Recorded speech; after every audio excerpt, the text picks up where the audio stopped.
సుముఖశ్చైకదంతశ్చ కపిలో గజకర్ణక లంబోదరశ్చ వికటో విఘ్నరాజో వినాయక ధూమకేతుర్గణాధ్యక్ష.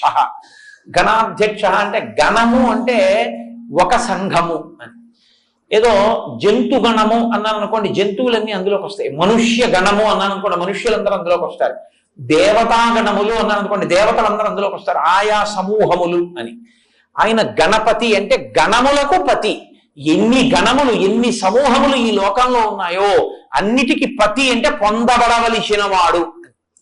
పతి అంటే ఆయనని పొందుతుంది స్త్రీ, దాంతో పరిపూర్ణత్వాన్ని సాధించుకుంటుంది పతిని పొంది. కాబట్టి ఆయన వలన పూర్ణత్వాన్ని పొందుతుంది, బిడ్డల్ని పొంది. మనమందరం ఆ పతి మనకి గతి, ఆయన్ని మనం పొందుతాం. గణములన్నిటికీ ఈ లోకంలో ఉన్న సమస్త భూతముల చేత పొందబడవలసిన వాడు ఆయనే, కాబట్టి ఆయన గణపతి. కాబట్టి విఘ్నరాజో వినాయక ధూమకేతుర్ గణాధ్యక్ష ఫాలచంద్రో. ఫాలచంద్రు అంటే పరమశివుడు ఎలా తన కిరీటం మీద ఆ శిరస్సు మీద చంద్రమౌళి అంటారు, తదియనాటి చంద్రబింబం ఎలా ఉంటుందో అటువంటి చంద్రరేఖని ధరిస్తాడో ఈయన కూడా చంద్రరేఖని ధరించేటటువంటి స్వరూపం ఉన్నవాడు. వినాయకుడే ఒకానొకప్పుడు చంద్రుణ్ణి ఆయన్ని చూసి నవ్వాడని, నిన్ను చూసిన వాళ్ళందరూ అపనిందల పాలవుతారంటే చూసిన వాళ్ళందరూ తిడుతుంటే చంద్రుడు సముద్రంలో పడిపోయాడు.